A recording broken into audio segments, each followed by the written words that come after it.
Makanya jangan pernah meninggalkan ilmu yang bernama usul fikih, karena fikih yang mateng itu cara basa Jawa ini akan kehilangan stok teks. Misalnya Nabi sedekah pakai kurma atau pakai apa makanan pokok. Itu hadisnya itu kurma, sama Imam Syafi'i diganti kutu ahli baladi, yaitu makanan pokok dari negara. Sehingga kita tidak bisa mentang-mentang Nabi sedekahnya pakai kurma terus kita orang miskin kita kasih kurma. Bisa linu tuh nih kalau makan kurma orang Indonesia itu. Karena yang penting itu kutu ahli balad bukan kurma. Bukan mentang-mentang Nabi sholat di Mekah Medina, kalau ingin persis sunnah Rasul, sholatnya harus di Mekah Medina. Kalau di Indonesia Nabi tidak pernah sholat di Indonesia. Sunnah Rasul sholatnya di Mekah Medina, bisa ada orang sholat kalau gitu. Jadi ada ilmu yang namanya tangkiful manat, yang harus ditiru itu sisi mana?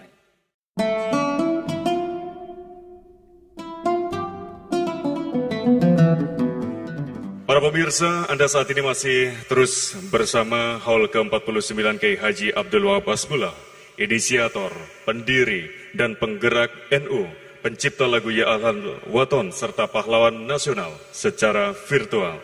Berikutnya, tausiah dalam rangka Haul ke-49 Kiai Haji Abdul Wahab Hasbullah oleh Gus Baha kami haturkan.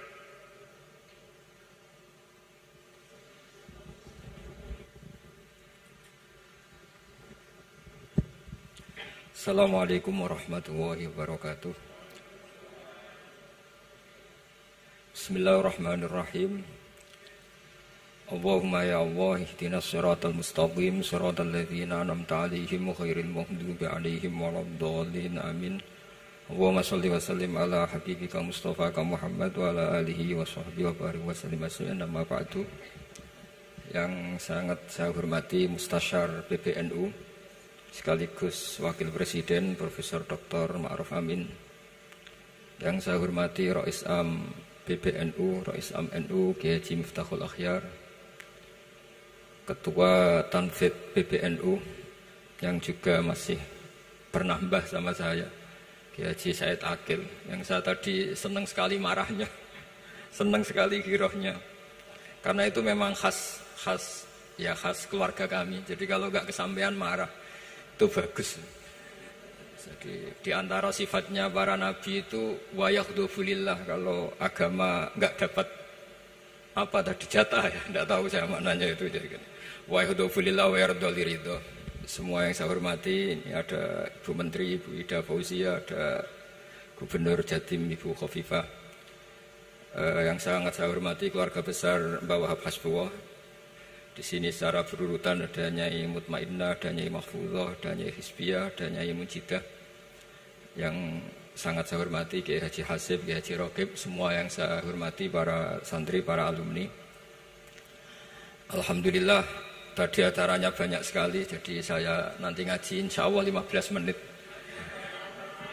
Karena menurut saya solusi bangsa ini itu mudah sekali kalau mau niru Mbah Wahab. Saya kemarin ditilihi Gus Hasib, saya tidak bilang bertamu, karena kalau tamu itu seakan-akan saya yang jadi tujuan, tapi niliilah karena beliau orang sepuh.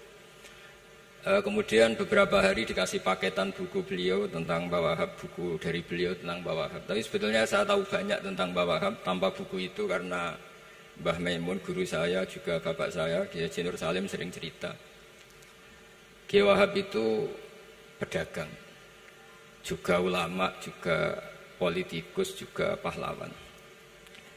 Kita sebetulnya melihat itu sederhana. Artinya sederhana dalam pikiran ulama. Jadi pernah suatu ketika Sayyidina Ali itu marah besar ketika melihat umat Islam itu pasif itu tidak aktif. Sehingga beliau marah besar di antara kalimatnya itu, karena ini tengah-tengah kalimat langsung pakai fa'ataf atau fa'tafrek atau apa sajalah, nanti terserah santri-santri yang iqrob. Fakubhan lakum hina sirtum gharadun yurma. Jadi umat ini akan buruk sekali ketika posisinya itu objek yang jadi sasaran tembak atau sasaran perasan pihak lain. Ketika misalnya haji itu bagus prospek, nanti ujung-ujungnya yang bikin sajadah kadang orang sana, mau biang kubu sebelah, nanti sensitif secara politik. Nanti ketika umat Islam punya kebutuhan pakaian ihram besar, juga yang produk kadang orang lain. Begitu seterusnya, sehingga setiap kebutuhan kita pun yang produk itu orang lain. Sehingga Mbah Wahab berpikiran sampai impor mori, pas itu kain putih. Begitu juga traveling, ketika umat Islam butuh mudah pergi ke Mekah untuk haji dan umrah. Juga bironya itu kadang orang lain, zaman itu Hindia Belanda, sehingga beliau dulu sudah mendirikan semacam biro haji. Itu semua adalah madhab, di antara madhab Sayyidina Ali ketika beliau mengatakan fakubhan lakum hina sirtum gharadun yurma. Buruk sekali kamu di mana-mana ini jadi objek.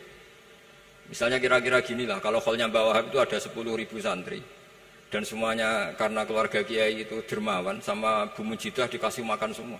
Nanti cateringnya yang menyediakan orang lain, kita tidak punya kecakapan produksi itu atau melayani itu. Sehingga perdagangan Mbah Wahab dalam tradisi keulamaan itu dimaknani sebagai supaya kita ini jadi aktor, baik di perdagangan, di politik, maupun dalam solusi urusan-urusan publik. Misalnya sekarang ada problem apalah. Sebetulnya solusinya gampang sekali. Ketika kita minus atau ketika kita tidak berkecukupan, mulai dulu ulama itu solusinya gampang. Pernah suatu Abdul Qasim Al-Junaidi atau siapa sajalah, ini karena polanya sama, menyuruh muridnya, saya tolong belikan ikan. Cara sekarang mungkin dikasih uang 50.000, terus dikasih tahu sama muridnya, Pak Yai uangnya tidak cukup karena harga ikannya 70.000. Terus kata gurunya, beri lebih murah lagi. Uang 50 aja tidak cukup, kok cari yang lebih murah. Kata beliau, arfisuhu bitarki. Ya bikin murah karena kamu tidak berkeinginan. Jadi nggak usah belikan katanya. Ini penting sekali karena dulu ada solusi, masyhur itu makalahnya Imam Syafi'i itu. Kata beliau, fa innal ghina anisya'ila bihi. Kalau kamu ingin tidak tergantung sesuatu, maka hindari sesuatu itu. Jangan memaksakan memenuhi sesuatu itu dengan memaksakan, tapi hindari sesuatu itu. Saya misalnya, kalau nuruti kepingin misalnya, kalau saya dengan nafsu serakah saya, mungkin saya ingin punya mobil mewah, ingin apa saja. Tapi itu membuat saya tersiksa karena harus menyediakan ini itu. Ya sudah, tidak usah ingin. Sehingga mudah sekali, makanya kata ulama dulu, fa'innal ghina anisya'la bihi. Untuk menjadi berkecukupan, usahakan banyak hal yang tidak Anda butuhkan. Semakin banyak hal yang kita butuhkan, maka kita akan tergantung akan sesuatu itu. Makanya banyak ilmuwan, saya sering diskusi sama pakar-pakar sama ilmuwan. Apakah negara Amerika itu negara yang kuat? Banyak ilmuwan yang berpikir itu ilmuwan politik, bukan tasawuf, berpikir negara paling lemah itu ya kayak Amerika. Karena semakin powernya kuat, ketergantungannya semakin kuat. Untuk memenuhi kebutuhan listrik harus begini, untuk kebutuhan minyaknya harus ini. Semakin kita kuat, maka ketergantungan akan sesuatu semakin banyak. Jadi ibarat orang yang punya Alphard sama yang enggak, kayak mana ya? Kayak yang enggak, karena kebutuhannya ada banyak. Artinya dalam kondisi krisis, ulama masih punya solusi, yaitu al-ghina itu anisya'la bihi. Jadi usahakan ketercukupan itu karena menghindari kebutuhan-kebutuhan yang tidak primer, yang tidak prinsip. Bukan memaksakan semuanya terpenuhi. Karena kita ini ulama. Dulu ketika sebelum ada negara, belum ada TNI, itu ulama punya cara untuk melawan Belanda. Karena mereka terbiasa punya loyalis, punya muhibbin, punya ghirah, punya strategi. Sehingga Belanda itu kesulitan ngedidik ulama. Apalagi mereka terus ke Mekah, ketemu komunitas internasional yang semuanya berfatwa bahwa penjajahan harus dilawan. Itu luar biasa. Belum ada negara, nggak ditopang negara, kemudian tetap bisa melakukan perlawanan. Coba kalau dulu ngelawan nunggu, wah saya mau ngelawan penjajah kalau saya diangkat jadi TNI, saya mau ngelawan kalau saya punya otoritas yang disahkan negara, itu ribet, negara belum terbentuk. Makanya ini saya tidak akan ngaji lama-lama, tapi saya akan cerita khas Mbah Wahab sesuai riwayat yang saya dapatkan dari guru-guru kami, bahwa beliau tadi seperti yang dikatakan Pak Said, membina dan menyebarkan NU kemana-mana tanpa uang proposal. Nggak kebayang saat itu proposal kepada siapa, negara sendiri masih susah. Lalu mau diajukan kemana? Terus yang mau tanda tangan itu ya siapa? Jadi yang saya tahu tadi, yang penting kita niru sesuai yang diidam-idamkan tadi Sayyidina Ali. Jangan sampai kalian itu menjadi gharadun yurma. Ada apa saja orang lain yang memikirkan labanya, kita yang jadi objek. Sehingga zaman itu kita terima kasih semua sama Mbah Hashim, sama Mbah Wahab. Karena ini zuriyatam ba'duha min ba'd. Kita tahu Mbah Wahab putra Mbah Hasbullah punya ibu Nyai Fatimah, terus sampai Mbah Abdus Salam ya. Kemudian Mbah Hashim punya ibu Halimah, punya lagi siapa setelah Halimah itu Lainah ya. Nah, terus Mbah Abdus Salam, jadi ini zuriyatam ba'duha min ba'd. Kalau dalam tulisan itu sampai Mbah Abdul Jabbar bin Ahmad bin Mbah Sambu. Memang Mbah Sambu punya beberapa saudara, diantaranya ada yang namanya Mbah Yusuf itu yang melahirkan keluarganya Mbah Ahmad Siddiq Jember, Mbah Siddiq Jember. Ada yang Abdul Halim yang melahirkan keluarga Lasem. Termasuk saya itu lewat jalur Mbah Abdul Halim. Jadi zuriyatam ba'duha min ba'd. Dulu semua orang zaman Rasulullah SAW itu dilatih jadi aktor, jadi subjek. Sehingga orang yang miskin pun ketika perang Tabuk, perang Dzatil Usrah itu semua menyumbang. Ada yang menyumbang emas yang enggak terkira, yaitu Sayyidina Utsman. Ada yang cerita, ya Rasulullah saat tadi malam buruh dan punya beras hanya 2 kilo, yang 1 kilo saya sumbangkan jenengan, yang 1 kilo saya pakai untuk keluarga kami.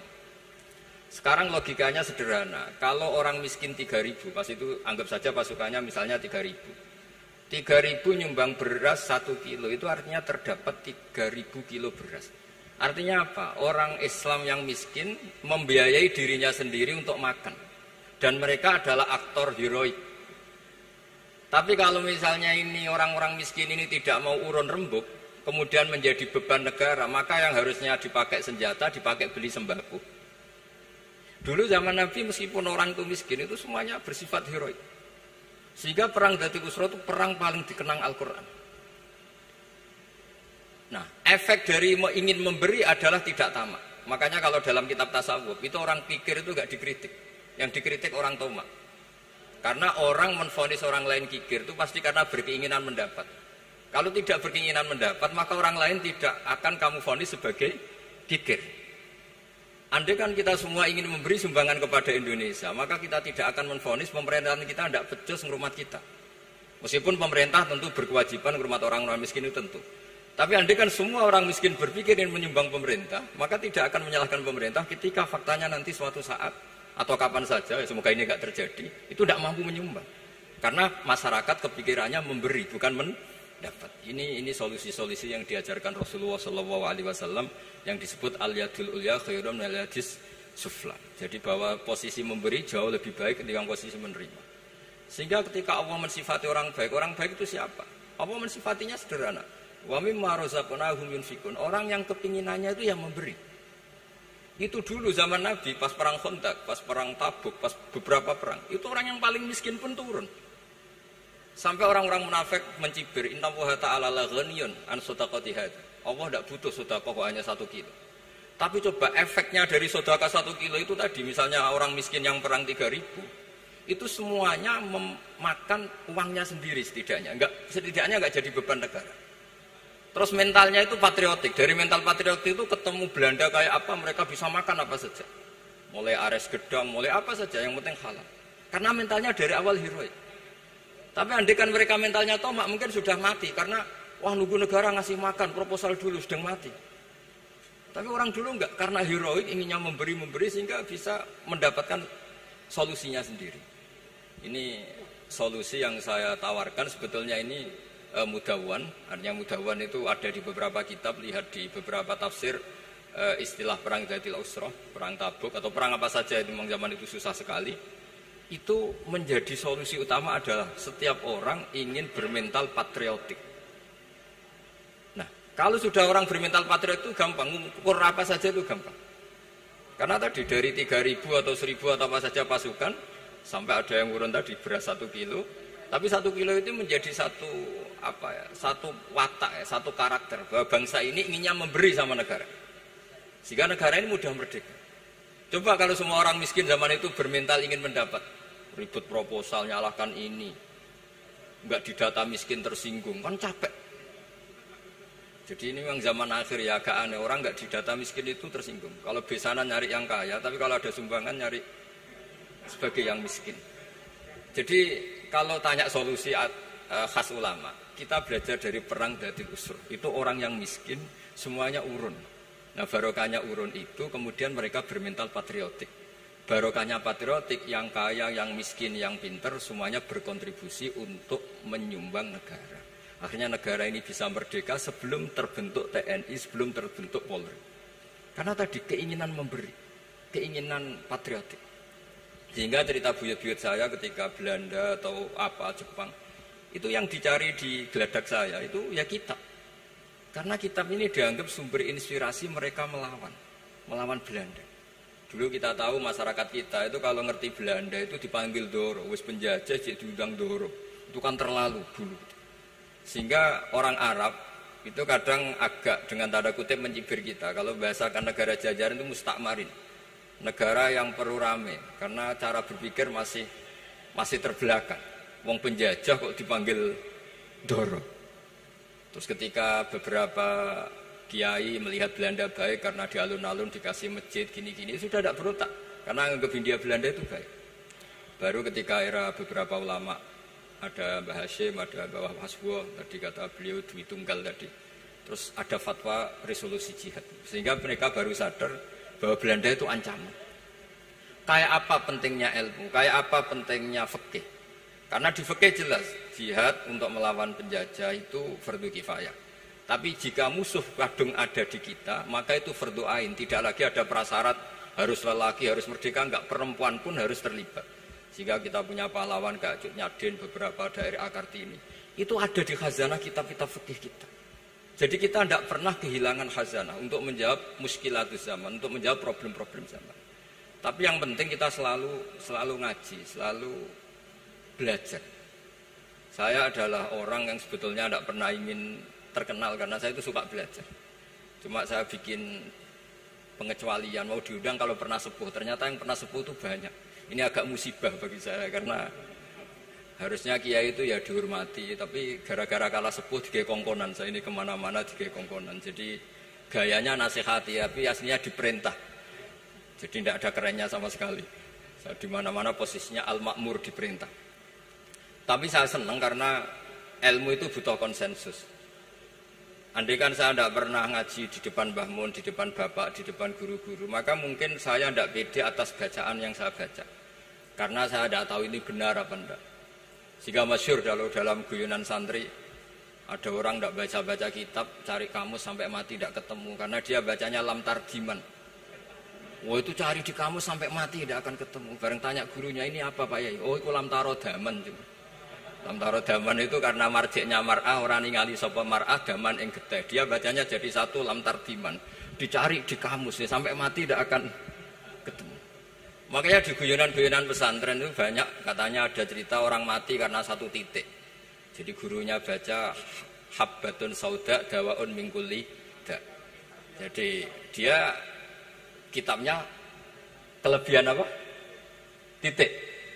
Jadi kelebihan titik dia bacanya itu hayatun sauda dawaun min kulli da. Nyari ular hitam, kobra, dipatuk mati. Padahal sesuai resep kitabnya. Karena kitabnya dia kelebihan titik hayatun sauda. Artinya maknanya ular hitam. Sementara teksnya mestinya habbatun sauda. Jadi kenaifan-kenaifan begini itu harus kita dandani. Karena yang bisa, kata Pak Said tadi, yang bisa itu kita. Cari kebenaran dari mana. Kita itu ya pokoknya ulama lah. Tidak harus NU, tidak harus Muhammadiyah, pokoknya ulama. Yang wasatiyah. Itu nanti terus gimana, yang wasatiyah itu kayak apa, tapi yang jelas ulama.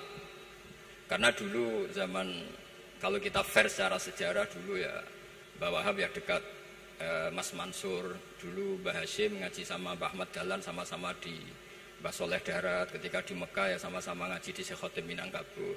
Jadi kalau era beliau itu ya memang dulu perbedaan itu nggak ada masalah. Karena perbedaan itu bawaan visi ya. Saya belajar usul fikih di antara yang diceritakan di buku-buku Mbah Wahab. Beliau itu ahli usul fikih. Sementara Ki Bisri itu suka fikih mateng. Sehingga memang ada perbedaan antara fikih mateng dan usul fikih. Saya beri satu contoh. Ini guyonan tapi nanti di usul fikih nanti kelihatan. Di usul fikih itu ada ilmu namanya tangkihul manat. Ketika Nabi sama-sama menyebut sesuatu, sebetulnya ada benang merah di situ, tidak sama persis. Misalnya begini. Ja'a a'rabiyun ila Rasulillah sallallahu alaihi wasallam. Faqala ya Rasulullah ahlaktu. Wa ma ahlaka kaqal waqatu imraati fi nahari Ramadan.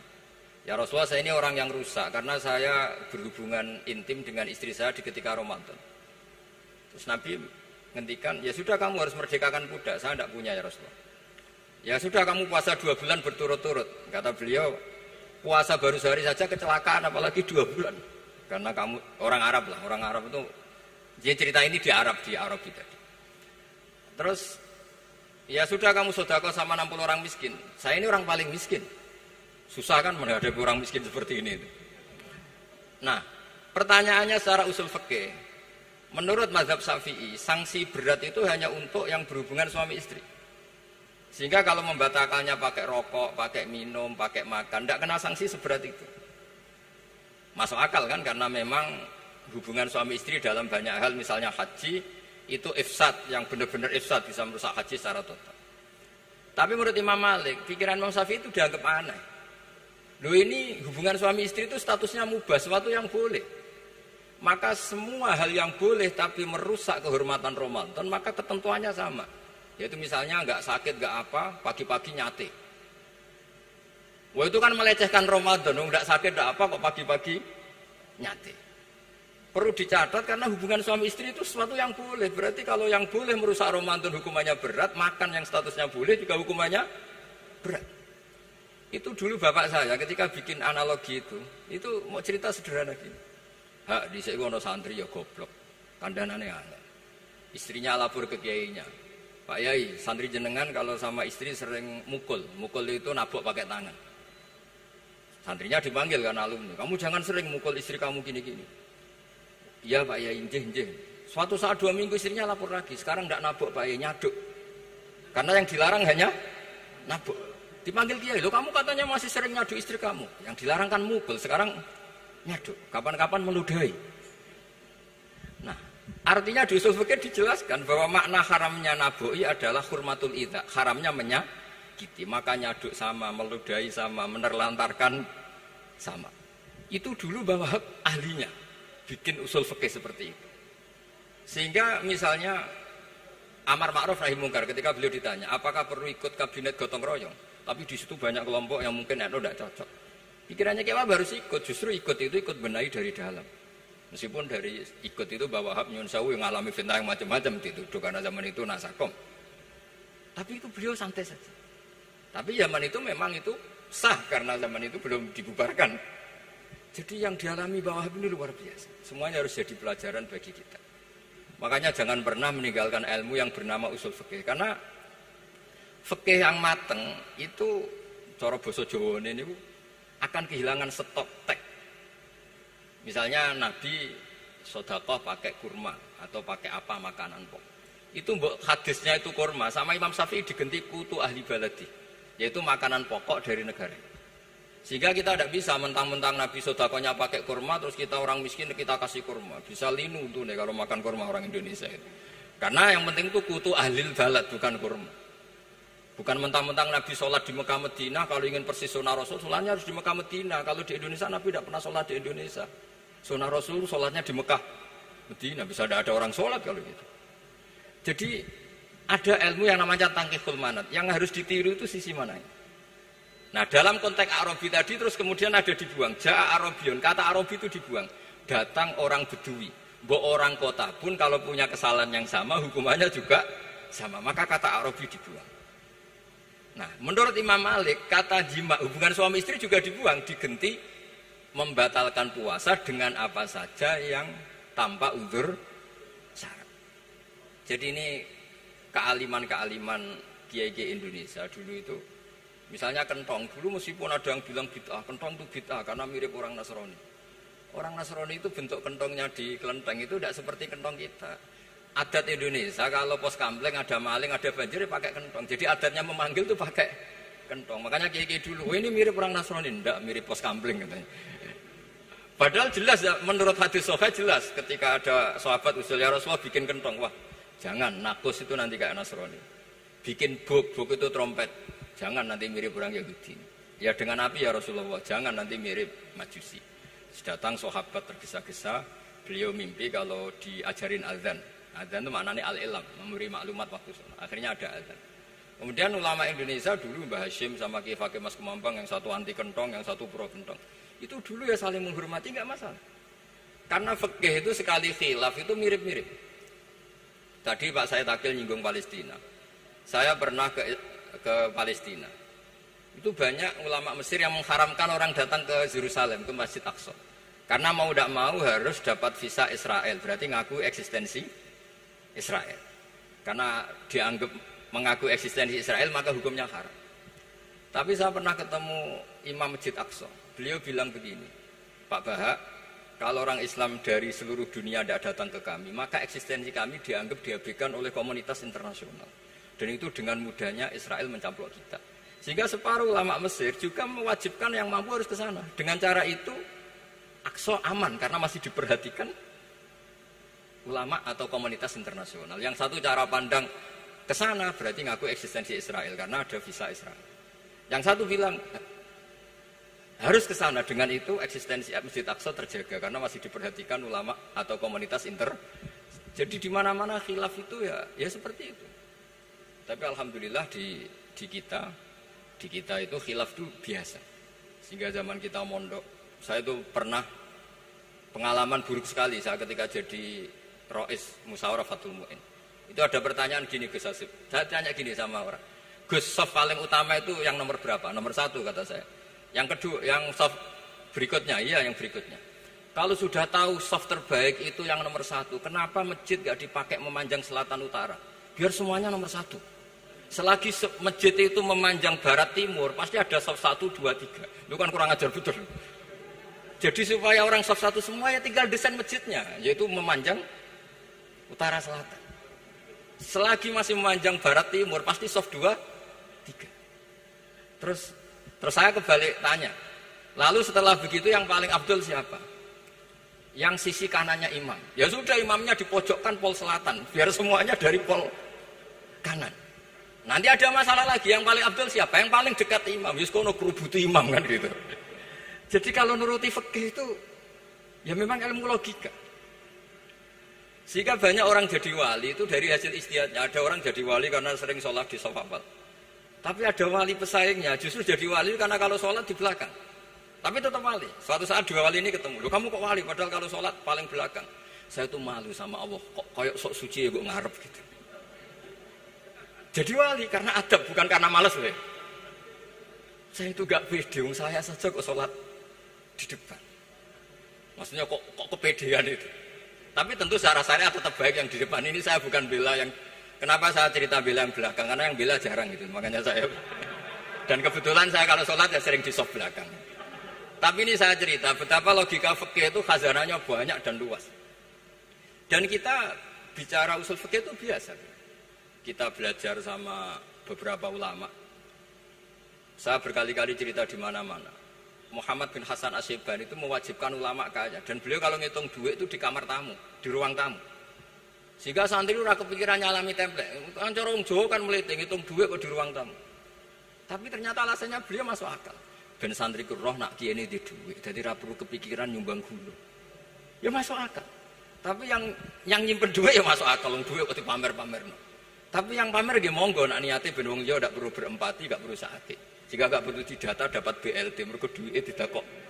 Ya itu semuanya istihad. Assalamualaikum warahmatullahi wabarakatuh.